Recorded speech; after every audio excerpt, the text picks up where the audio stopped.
Fine student, modern Indian history, lecture number 37, Indian national movement. और इसमें हम लोग समझने वाले हैं स्वराजिस्ट एंड नो चेंजर्स। क्योंकि एनसीएम जानते हो, एनसीएम ड्रॉप हो गया आफ्टर चौरी चौरा इंसिडेंट, तो उसके बाद थोड़ा सा कांग्रेस के अंदर भी कन्फ्लिक्ट हो गया। तो क्या कन्फ्लिक्ट है समझो यहाँ पे। And you know that about him, lord Reading. इसके टाइम में जो सबसे बड़ा इंसिडेंट हुआ था मोबला रेबिलियन हुआ था, कम्युनिस्ट पार्टी का बनना भारत में, चौरी चौरा इंसिडेंट, और formation of Swaraj party, very important. ठीक है, एग्ज़ाम होना इंडिया और लंदन दोनों में, Peshawar conspiracy and other conspiracy also. आगे देखो तो यहाँ पे समझो इवेंट देखो। एनसीएम लॉन्च किए गांधी जी, है ना, and different section of people agree to join NCM. सही बात है ना, चाहे वो वर्कर्स हो चाहे मिडिल क्लास हो। मिडिल क्लास शुरू में आए, फिर बाद में जानते हो कि उतना नहीं जुड़ पाया। बिजनेसमैन सब आए, मगर बाद में बड़े बड़े बिजनेसमैन ने रिट्रीव कर दिया, बहुत ही स्केप्टिकल थे, डाउटफुल थे।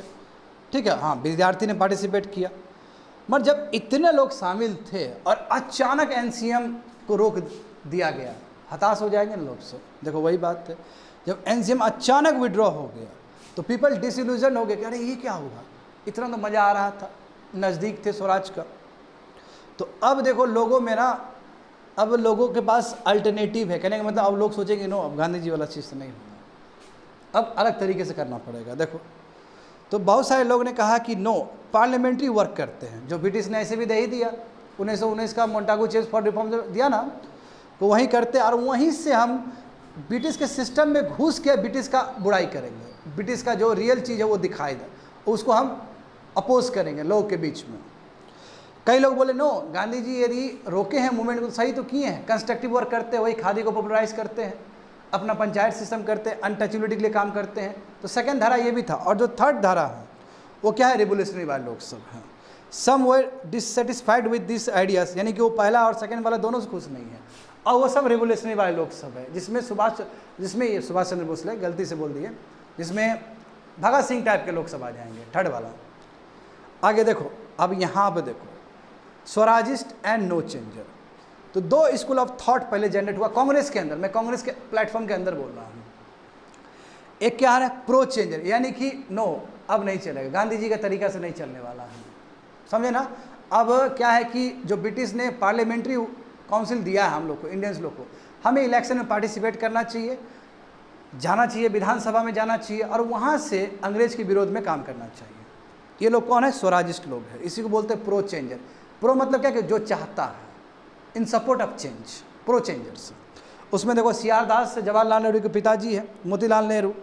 हकीम अजमल खान बोले थे ना कि ये गांधी जी से बाद में खुश नहीं रहेंगे, वही जो प्रिसाइड किए थे उस समय, याद करो, ये भी आ गया। और एनसी केलकर, मैं जो नो चेंजर थे, जिन्होंने कहा कि नो, गांधी जी जो कर रहे हैं बहुत सही कर रहे हैं, कि नहीं काउंसिल में एंट्री नहीं होना है, गांधी जी जो कंस्ट्रक्टिव वर्क बोले वही काम करना है। तो उसमें देखो सी राजागोपालाचारी, वल्लभ भाई पटेल, राजेंद्र प्रसाद और एम.ए. अंसारी, ये सब लोग क्या है, तुम्हारा नो चेंजर है, ये चेंज नहीं होना चाहते, गांधी जी के ही तरीके से चलना चाहते हैं, कंस्ट्रक्टिव वर्क ही करना चाहते हैं। आगे देखो तो यहाँ पे समझ में आ सकता है तुम लोगों की, स्वराजिस्ट मतलब वही प्रो चेंजर, उसी को स्वराजिस्ट कहा जाता है।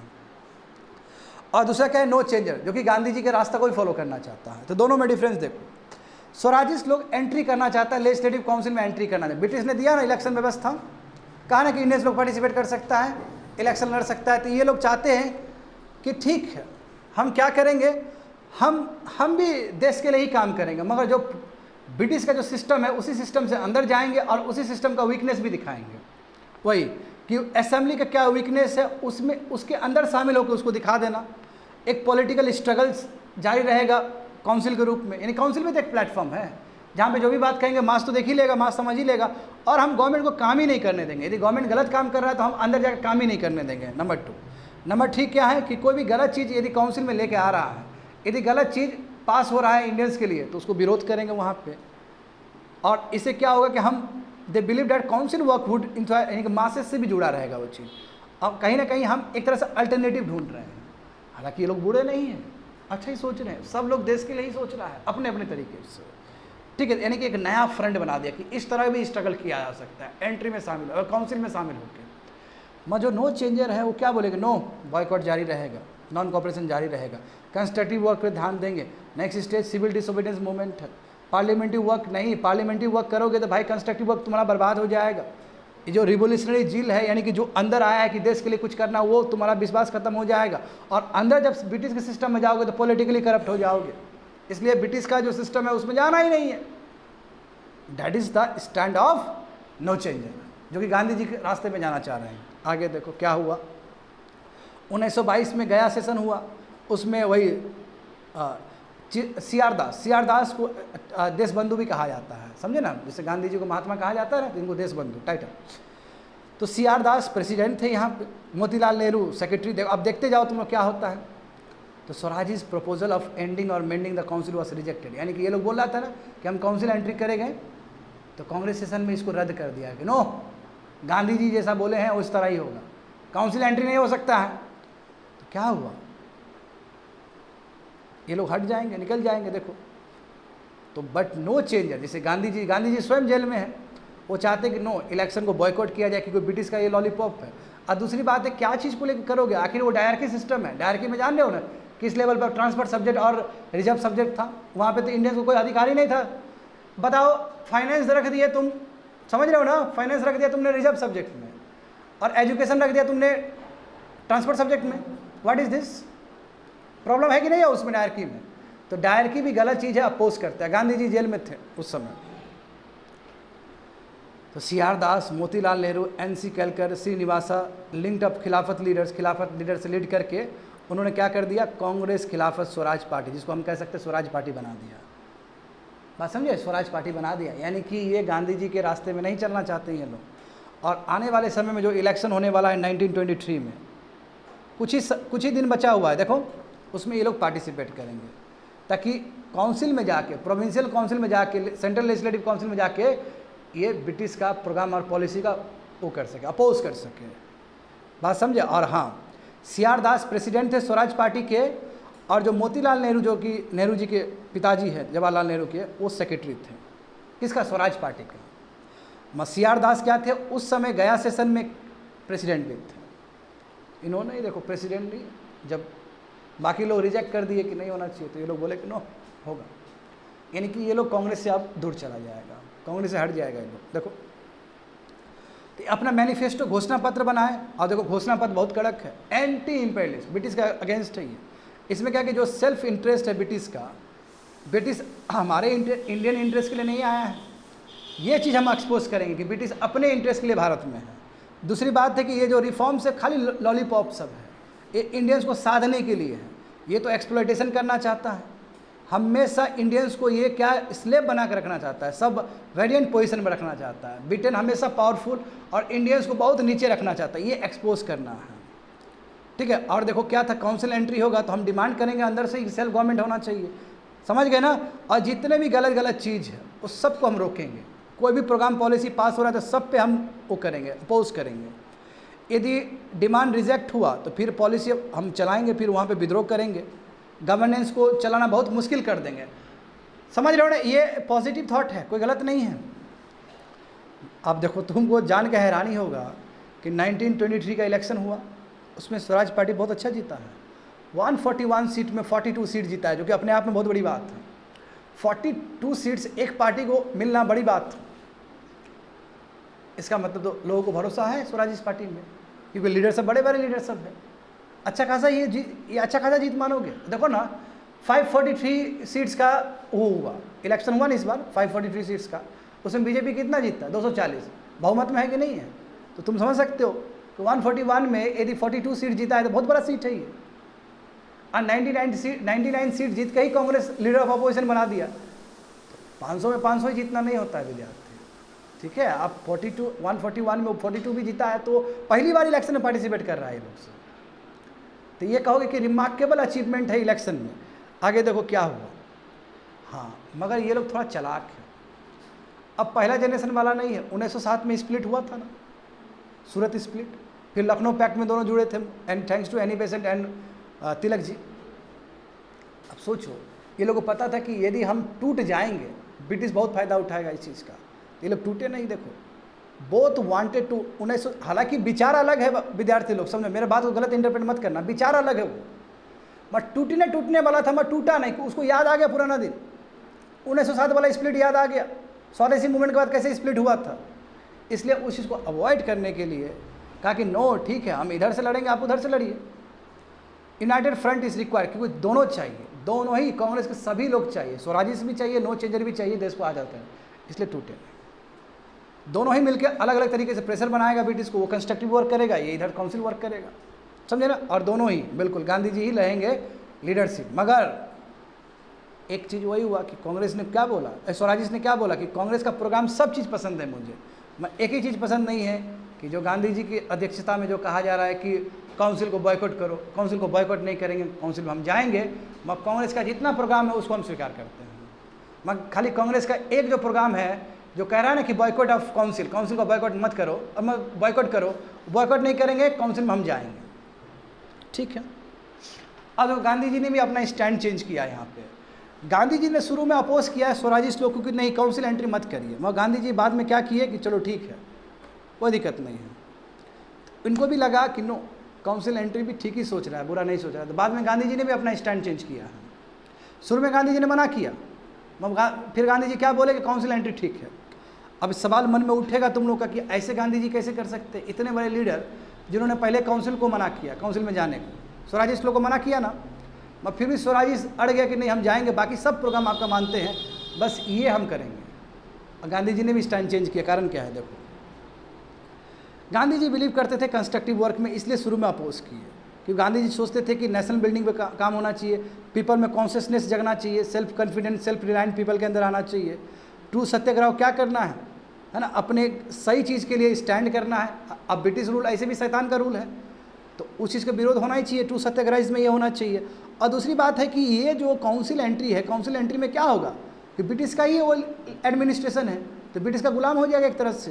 ये शुरू का स्टैंड था, मगर बाद में देखो स्टैंड चेंज हो गया।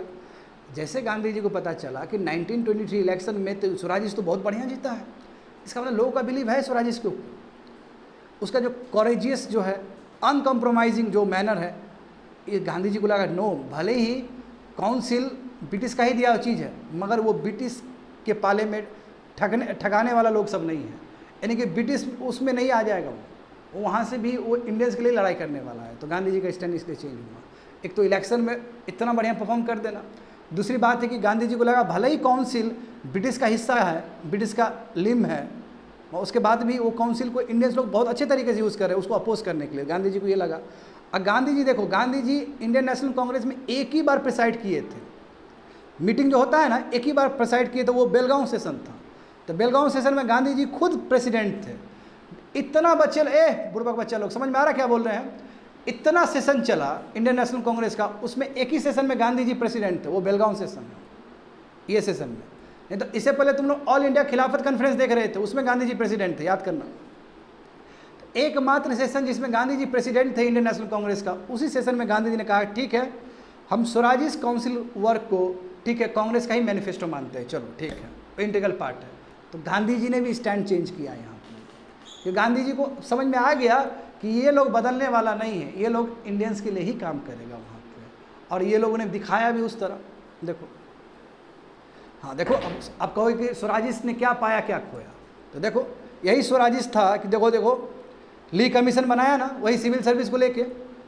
दूसरा बात देखो, मड्डी मैन कमेटी बना, मड्डी मैन कमेटी वही बना, वही डायरकी को लेकर डिफेक्ट था ना उसमें, वही Swaraj Party force the appointment of Muddiman committee to inquire defects act, वही 1990 रूरत एक्ट था ना, उसको लेके देखो ये लोग बना दिया कमेटी।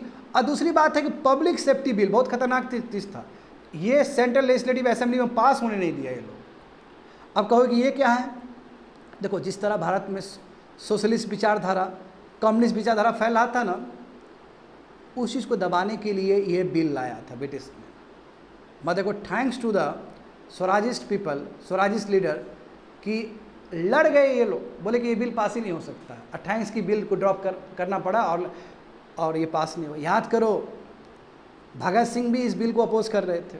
भगत सिंह में देखो नोटबंदी जो अचीवमेंट है कि ये बिल पास नहीं होने दिए, क्योंकि ये इस बिल यदि पास होता तो गवर्नमेंट क्या करता, कुछ भी किसी भी फॉरेनर्स को ना पकड़ के अंदर डाल सकता था। पब्लिक सेफ्टी बिल देखो, गवर्नमेंट को लगा कि भाई सोशलिस्ट और कम्युनिस्ट आइडिया बहुत फैल रहा है, हाँ and believed that a crucial role was being played by the British and other foreign activists being sent by the Comintern। ऊपर से जो भेज रहा है ना, जानते हो ब्रिटेन वाले लोग सभी आए थे ना, जो कम्युनिस्ट विचारधारा फॉलो करते थे। एमएन रॉय का जब बताए थे तो उस समय बताए थे तुम लोग को कि जो बाहर से तत्व आ रहे हैं, एलिमेंट आ रहा है, जो इंडिया में हेल्प कर रहा है सोशलिज्म और कम्युनिज्म विचारधारा फैलाने का, उसको डिपोर्ट करने का बात था। तो इसका मतलब क्या हुआ, कहीं ना कहीं हमारे रिवोल्यूशनरी एक्टिविटी जो था चल रहा था उसको कर्ब करने का बात था। तो इस बिल को अपोज किया गया, और ये बिल भगत सिंह भी अपोज किए थे विद्यार्थी लोग। याद करो भगत सिंह 1928 में एक्टिव ही है, आया समझ में। तो स्वराजिस का देखो ली कमीशन बना, मल्टीमैन कमेटी बना, ठीक है। तीसरा देखो पब्लिक सेफ्टी जो बिल है वो पास होने नहीं दिया। अचीवमेंट है, बहुत बड़ा अचीवमेंट है। अब देखो ली कमीशन, ये बच्चे लोग पढ़ चुके हो तुम लोग पहले भी। इसमें क्या था देखो, ये पहले पढ़ चुके हो ना बच्चे लोग। देखो तो यहाँ पे ली कमीशन में क्या था, सिविल सर्विस को लेकर बात हुआ ही। देखो SOS जो है वो ऑफिसर ऑफ सर्विस यानी कि ICS, इंडियन इंजीनियरिंग सर्विस और इंडियन फॉरेस्ट सर्विस के लिए वो अपॉइंट करेंगे, रिक्रूट करेंगे। कौन करेगा, SOS करेगा। हाँ, जैसे देखो एजुकेशन के लिए ट्रांसफर फील्ड होगा। ट्रांसफर फील्ड मतलब क्या, प्रोविंशियल गवर्नमेंट करेगा वो, नंबर 1। दूसरा क्या है, पब्लिक सर्विस कमीशन, स्टूडेंट पहली बार, क्योंकि गवर्नमेंट ऑफ इंडिया एक्ट में ये आया था 1919 में, देखो पहली बार बनाया जाएगा। देखो 1926 में बन के तैयार हुआ। और दूसरी बात है, बोला गया ना कि आने वाले 15 साल में यूरोपियंस और इंडियंस का जो सिविल सर्विस में जो रेशियो होगा वो 50:50 का होगा, थैंक्स टू स्वराजिस्ट। दूसरा देखो मल्टीमैन कमेटी क्या था, देखो मल्टीमैन कमेटी, देखो यहाँ पे समझो बात को। अब देखो समझो बात को, मल्टीमैन कमेटी तो बनाया गया, ब्रिटिश तो ब्रिटिश है। अब रिफॉर्म इंक्वायरी कमेटी बना, उसमें देखो सर अलेक्जेंडर मल्टीमैन था, उसमें 4 इंडियंस भी शामिल थे उस कमेटी में। Sir शिवास्वामी Iyer, doctor RP Paranjape, sir तेज बहादुर सप्रू और मोहम्मद अली जिन्ना, 4 लोग थे उस कमेटी में। अब इसमें क्या था कि जो डायरकी सिस्टम, अच्छा मैंने गलती से रोलत एक्ट बोल दिया, मुझे डायरकी बोलना चाहिए, I am sorry for that. Dyarchy देखो, डायरकी लाया गया था ना, डायरकी को लेकर विरोध हुआ था ना कि डायरकी क्या है कि ट्रांसफर सब्जेक्ट और रिजर्व सब्जेक्ट, वो अपने आप में गलत चीज़ है, उसको ख़त्म करना चाहिए। तो ये स्वराजिस्ट ने ही मांग उठाया था, उसकी वजह से मल्टीमैन कमेटी बना। अब मल्टीमैन कमेटी ने क्या पाया, देखो यहाँ पर मेजोरिटी रिपोर्ट क्या गया कि डायरकी ठीक से लागू ही नहीं हुआ। हाँ, dyarchy system had not been given fair trial and recommend only minor change. बताओ माइनॉरिटी रिपोर्ट में क्या बोल दिया गया, जहाँ पे अंग्रेज थे, बताओ यहाँ पे भी धूल झोंका गया इंडियंस के लिए कि डायरकी जो बोल रहे हो खराब चीज़ है, डायरकी ठीक से प्रॉपर तो इम्प्लीमेंट ही नहीं हुआ। यदि इसको ठीक से प्रॉपर इम्प्लीमेंट किया जाए तो डायरकी कोई बुरा चीज़ नहीं है। बताओ, धूल झोंकने का काम कर रहा है ब्रिटिश, क्योंकि डायरकी तो बहुत गलत चीज़ है, हम जानते हैं। डायरकी बाद में डायरकी खत्म कर दिया जाएगा, साइमन कमीशन सब आएगा, खत्म हो जाएगा वो। माइनॉरिटी रिपोर्ट क्या बोलता है कि नो, माइनॉरिटी रिपोर्ट में जो खाली केवल इंडियंस लोग हैं, नॉन ऑफिशियल मेंबर्स सब है, वो कहते हैं कि गलत है, ये इमीडिएट खत्म हो जाना चाहिए। बताओ, हम चुन के भी गए तो हमको कोई, हम चुन के भी जाते, इंडियंस लोग चुन के भी जा रहा है प्रोविंशियल गवर्नमेंट में, तो उसके बाद भी वो काम नहीं कर पा रहा है। क्यों? क्योंकि वो केवल ट्रांसपोर्ट सब्जेक्ट पे काम कर पा रहा है, एजुकेशन पे काम करता है, पंचायत पे काम कर रहा है, जबकि जो रियल पावर है वो सब तुम्हारा ट्रांसपोर्ट सब्जेक्ट में है, सॉरी वो तुम्हारा रिजर्व सब्जेक्ट में। जैसे फाइनेंस हो गया, फाइनेंस बताओ रिजर्व सब्जेक्ट में रखा है, जहाँ पे तुम्हारा वहाँ का जो गवर्नर होगा वो अपने टीम के साथ एग्जीक्यूट करेगा उस चीज़ को। मगर जो तुम्हारा ट्रांसपोर्ट सब्जेक्ट है, ट्रांसपोर्ट सब्जेक्ट क्या है तुम्हारा, जहाँ पे इंडियंस लोग करेंगे, बट ट्रांसपोर्ट सब्जेक्ट में पैसा ही नहीं है, फाइनेंस ही नहीं है, तो इंडियंस को तो बुरा लगा। मेजोरिटी रिपोर्ट क्या कहता है कि ठीक ही है, थोड़ा और चलने दो और थोड़ा चेंज करने की ज़रूरत है। तो क्या कह सकते हो कि ठगा है इसने, समझे ना। तो ये देखो, उस समय लॉर्ड बिरकनहेड थे SOS, उन्होंने कहा कि action would be taken on the base of majority report के हिसाब से टेकन किया। अरे मेजोरिटी आपने जानबूझ के बनाया कि डायरकी लागू रहे। मोतीलाल नेहरू देखो कहे कि नो, गलत था, ठीक है, इसके लिए राउंड टेबल कॉन्फ्रेंस होना चाहिए, वहाँ पे बात होगा फिर। और ऐसे भी मोंटागू ने कहा था रेस्पॉन्सिबल गवर्नमेंट, ये क्या होता है रेस्पॉन्सिबल गवर्नमेंट, तो मोतीलाल नेहरू, वही मोतीलाल नेहरू बाबू, वो जो नेहरू रिपोर्ट भी बनाएगा साइमन कमीशन को अपोज करके, जान लेना। अचीवमेंट देखो, अचीवमेंट क्या है कि कई बार गवर्नमेंट को, बहुत बार गवर्नमेंट के विरोध में वोट दिया है। हाँ, जैसे बजटरी ग्रांट्स हो गया, एडजमेंट मोशन होता है ना, पार्लियामेंट में चलता है ना, उसको लेके विरोध किया है बहुत बार, पावरफुल स्पीचेस दिया। देखो उसका देखो बहुत सारे इकोनॉमिक बेनिफिट्स भी इसने सिक्योर किया। जैसे देखो कॉटन एक्साइज ड्यूटी को पूरा ख़त्म कर दिया, सॉल्ट टैक्स, सॉल्ट ड्यूटी जो लगता था उसको रिडक्शन कर दिया इसने। बहुत सारा जो गलत लॉज था उसके ऊपर भी रिपील किया है। तो हम कह सकते हो ट्रेड यूनियन के लिए काम किया है, देखो लेबर क्लास के लिए बहुत काम किया, जो पॉलिटिकल वैक्यूम था एक तरह से उसको ब्रीच किया है कहीं ना कहीं। मॉनफोर्ड स्कीम में जो भी डायरकी वाला जो चीज़ था एक्सपोज करने वाले यही लोग थे, समझा। अच्छा अब ये देखो विठल भाई पटेल, ये सरदार वल्लभ भाई पटेल के बड़े भाई हैं। ये पहला इंडियंस है कि जो सेंट्रल लेजिस्लेटिव असेंबली के स्पीकर बने थे। बच्चे स्पीकर बने हैं, ये मजाक चीज़ नहीं है स्पीकर बनना। स्पीकर मतलब सबसे बड़ा पावरफुल पोस्ट होता है। पहला इंडियन, यूपीएससी में नहीं पूछेगा, दूसरी जगह पूछेगा, पहला इंडियन जो कि सेंट्रल लेजिस्लेटिव असेंबली के स्पीकर बने हैं तो वो विठल भाई पटेल है, जो कि सरदार भाई वल्लभ पटेल के बड़े भाई हैं। 1925 में बना। सब स्वराजिश के वजह से ही हुआ, ना इलेक्शन लड़ता, ना जाता, ना वो बनता। वो समझ गए ना। और कहीं ना कहीं बहुत सारे लिबरल्स, जिन्ना टाइप के लोग भी सपोर्ट किए स्वराजिश को। हाँ, स्वराजिश सही काम कर रहा है, बात समझे।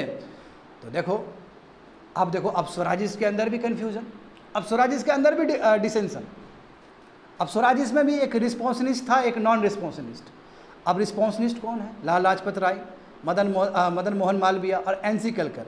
अभी ये क्या बोलते थे स्टूडेंट कि ठीक है, गवर्नमेंट का जो भी ऑफिस सब है उसमें हम रहेंगे, इलेक्शन लड़ेंगे। हाँ, इलेक्शन लड़ने के लिए गया, 1927 का फिर इलेक्शन हुआ, मैं उसमें अच्छा काम नहीं कर पाया। अब इस पे आरोप लगता था, रिस्पॉन्सनिस्ट पे आरोप लगता था, केवल ये हिंदू इंटरेस्ट को ही प्रोटेक्ट करना चाहता है, रिस्पॉन्सनिस्ट के ऊपर केवल हिंदू का ही बात करता है। अब जो नॉन रिस्पॉन्सिस्ट है, मोतीलाल नेहरू टाइप के लोग, ये कहते थे कि अब काउंसिल को ज्वाइन नहीं करना है, अब काउंसिल नहीं जाना है। हालांकि ये लोग भी काउंसिल गए थे शुरू में, अब जो इलेक्शन होने वाला है उसमें ज्वाइन नहीं करना है। अब ये लोग बोल रहे कि नो, अब सिविल डिसोबीडियंस मूवमेंट करना है, बस सिविल डिसोबीडियंस मूवमेंट ज्वाइन करना है। इसलिए देखो, ये 1926 में जो जीत के गए थे ना, विड्रॉ कर लिए अपने आप को कि नहीं, अब CDM चलाना है, गांधी जी के हिसाब से चलना है। हाँ, अब इस पर क्या आरोप लगता था कि तुम हिंदू के विरोध है। तो एक क्या है, तो समझ रहे हो ना, एक पे आरोप लग रहा है कि तुम हिंदू के लिए काम कर रहे हो। अब मोतीलाल नेहरू वाला जो ग्रुप था नॉन रिस्पॉन्सनिस्ट, उस पर आरोप लगता था कि तुम हिंदू के विरोध हो। तो यही होता है, यानी कि स्वराजिश के अंदर भी एक स्वराजिश ऐसा तबका है जो बोला कि नो, इलेक्शन लड़ेंगे, और एक जो स्वराजिश का ऐसा तबका है जिसको नॉन रिस्पॉन्सनिस्ट कहते हैं। वो तबका क्या है कि जो भी लड़े हैं अब हम यहाँ से हट रहे हैं, क्योंकि ब्रिटिश भी ठगने वाला ही है, काउंसिल एंट्री हो कोई फायदा नहीं हुआ ज़्यादा। बताओ, मूडीमैन कमेटी बना तो क्या दिया रिपोर्ट, बताओ न तुम। अब बोला कि नो, अब नहीं होगा, गांधी जी जैसे बोल रहे हैं, CDM चलाते हैं। एक है कि अब छोड़ने के लिए तैयारी नहीं, बताओ क्या हुआ, इलेक्शन वो हार गया, फिर इलेक्शन अच्छा नहीं कर पाया रिस्पॉन्सनिस्ट लोग सब। तो अच्छा, स्वराजिश का तो तुम लोग पॉजिटिव चीज़ देखे, नेगेटिव चीज़ देखो। अच्छा, ये लोग गया था ना काउंसिल में, मैं काउंसिल में भी गया था, उसमें भी उसका लिमिटेशन था। जिस हिसाब से उसको अपोज करना चाहिए था उस हिसाब से अपोज नहीं हो रहा था, नंबर 1। दूसरी बात है कि देखो, बाकी कोलिशन पार्टीज भी थे, स्वराज पार्टी, लिबरल पार्टी, जिन्ना वाला, अब एक दूसरे से लड़ लेते थे। कोई सपोर्ट, जिन्ना वाला पार्टी मुस्लिम लीग सपोर्ट कर दिया दूसरे को, अब इसका कुछ स्टैंड अलग है, तो डेडलॉक हो जाता था बहुत सारी चीज़ को लेकर। डेडलॉक मतलब क्या कि कोई फाइनल कॉल ही नहीं आया। और दूसरी बात है कि देखो, जो बंगाल का पीजेंट्स का जो इशू था, समझे ना, वो इशू को लिया ही नहीं इसने।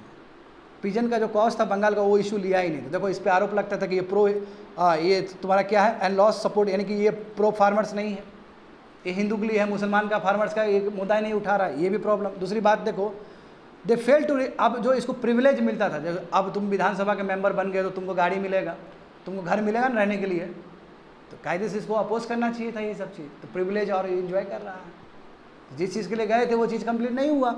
तीसरा क्या है, देखो यहाँ पे कि रियल में क्या होना चाहिए कि मास से जुड़ना चाहिए था ना, रियल में मास से नहीं जुड़ पाया। स्वराज ने कोऑर्डिनेट नहीं कर पाया अच्छे से, समझे, मास स्ट्रगल के साथ नहीं जुड़ पाया बढ़िया से।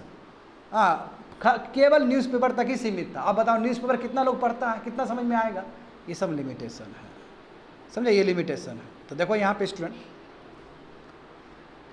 CR दास का डेथ होना, मामला ख़त्म होना।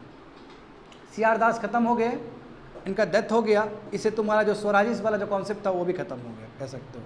तो स्वराजिश loss the support of many Muslims. हाँ, मुस्लिम ने, वही जो पीजन हुआ था ना बंगाल का, सपोर्ट नहीं किया स्वराजिश लोग। देखो, वही आखिर जो ज़मींदार लोग थे, ज़मींदार लोग बंगाल में जो थे, वो दबा रहे थे ना लैंडलॉर्ड, ये मुद्दा उठाया ही नहीं। देखो, इसे क्या हुआ कि हिंदू मुस्लिम वाला बात आ गया। और 1930 में स्वराजिश देखो फाइनली लाहौर कांग्रेस से निकल गया। जब पूर्ण स्वराज का बात आया कि पूर्ण स्वराज होगा, अब वही बीच में बहुत कुछ आ चुका है, मोतीलाल नेहरू वाला रिपोर्ट, उससे पहले 7 कमीशन 1927 का, तो उस समय स्वराजिश लोग वॉकआउट कर गए। तो हम समझ सकते हैं कि स्वराजिश अब रिलेवेंस कुछ रहा नहीं, उसका ख़त्म हो गया वो। बाद में वही स्वराजिश फिर कांग्रेस के साथ जुड़ के अपना आगे कैरी करेंगे। तो स्वराजिश का एग्जिस्टेंस ख़त्म हो गया बच्चे लोग यहाँ पे। हाँ, मैं तुमको ये भी समझना होगा कि नो चेंजर ने भी काम किया, जो गांधी जी को फॉलो किए थे उन्होंने भी चेंज किया ना, उन्होंने भी बहुत काम किया। देखो डिफरेंट सेक्शन ऑफ सोसाइटी से जुड़े, सिविल डिसोबीडियंस मूवमेंट का कोई बैकबोन बनाए तो उन्होंने चेंजर ही है, गांधी जी को फॉलो करने वाला। देखो चरखा को, खादी को पॉपुलर किए, नेशनल स्कूल और कॉलेज चल रहा था, है ना, वो भी नॉन कॉलोनियल आइडियोलॉजी का, यानी कि इंडियन आइडियोलॉजी में। आश्रम सब देखो ट्राइबल सेक्शन में खोल दिया गया, देखो वहाँ पे खेड़ा बडौली में आश्रम सब खुला है लोअर कास्ट के लिए। हिंदू मुस्लिम यूनिटी पर काम किया, अनटचबिलिटी खत्म किया गया, फॉरेन क्लोथ खत्म कर दिया गया, बॉयकॉट कर दिया गया, फ्लड रिलीफ हुआ, समझ रहे हो ना। हाँ, तो no changer also play very important role. वही बोला है, देखो खादी को पॉपुलर करना, नेशनल एजुकेशन पे इतना काम करना, लोअर मिडिल क्लास सब जुड़ पाए उसमें, समझ रहे हो। स्टूडेंट लोग कैसे इसको करेंगे, देखो नो चेंजर लोग बहुत काम किया है, आखिर यही नो चेंजर है जिसकी वजह से CDM आने वाले समय में होगा। तो यहाँ पे देखो, मगर इसमें हमें समझना होगा, चलो ठीक है उसने काम किया, मगर लिमिटेशन भी है उसका अपना। खादी पॉपुलराइज किया, है ना, खादी चरखा उरखा चलाया, बस सबसे बड़ी बात है क्या, खादी जो कपड़ा है और फॉरेन जो गुड्स है जो आता है वो तो सस्ता है, जो बाहर से मशीन से बना हुआ कपड़ा होगा वो सस्ता होगा, खादी बहुत महंगा होगा। अभी भी देखो खादी बहुत महंगा है, तो कितने लोग खरीद पाएंगे। वही बोल रहा है कि पॉपुलराइज तो किया खादी ने अपने, मगर सबसे बड़ी बात है कि पॉपुलराइज होने से भी कोई मतलब नहीं है, क्योंकि खादी बहुत महंगा होगा, तो लोग कितना लोग खरीद पाएंगे, नंबर 1। दूसरा देखो नेशनल एजुकेशन, ठीक है नेशनल एजुकेशन आपने बनाया, किसको फ़ायदा हुआ, मिडिल क्लास को फ़ायदा हुआ, लोअर मिडिल क्लास को फ़ायदा हुआ, अर्बन, वो भी अर्बन में रिच पीजेंट को फ़ायदा हुआ, जो गरीब आदमी है, अधिकतर तो गरीबी आदमी, उसको फ़ायदा नहीं हुआ इस एजुकेशन सिस्टम से, है ना। और दूसरी बात है कि ब्रिटिश का एजुकेशन सिस्टम में क्या है कि जॉब मिल जाएगा तुमको बाद में जाके, तो फिर सब लोग तो फिर वहीं ज्वाइन करना शुरू कर दिए, ब्रिटिश का एजुकेशन सिस्टम। देखो तो नेशनल एजुकेशन का बात केवल मूवमेंट तक ही था, NCM तक ही था। जैसे ही मूवमेंट खत्म हुआ सब लोग चले गए वहाँ पे गवर्नमेंट कॉलेज और स्कूल सब, ताकि वहाँ से डिग्री लेंगे बाद में जॉब मिलेगा। दूसरी बात है कि आप अनटचेबिलिटी पे बात की है, मरियल में कितना प्रॉब्लम था, है ना, एग्रीकल्चर लेबर्स का प्रॉब्लम था, वहाँ पे जब अनटचेबल ही थे, रियल में अनटचेबिलिटी को लेकर ऐसा कोई काम भी नहीं हुआ। तो ठीक है, समझ रहे हो ना कि सबका अपना लिमिटेशन है, किसने कुछ पॉजिटिव किया, कुछ नेगेटिव किया, मगर जो भी हो दोनों मिलकर ही काम कर रहे थे देश के लिए। तो although Swaraj and no changer अपने अपने तरीके से काम किए हैं, मगर सबसे बढ़िया बात क्या है कि कम्प्लीमेंट होकर काम किए हैं। जो चीज़ इसने नहीं किया वो इसने कर दिया, जो चीज़ इसने नहीं किया उसने कर दिया, मगर लड़ते रहे थे देश के लिए ही, पॉलिटिकल स्ट्रगल चल रहा था। कंप्लीटेड।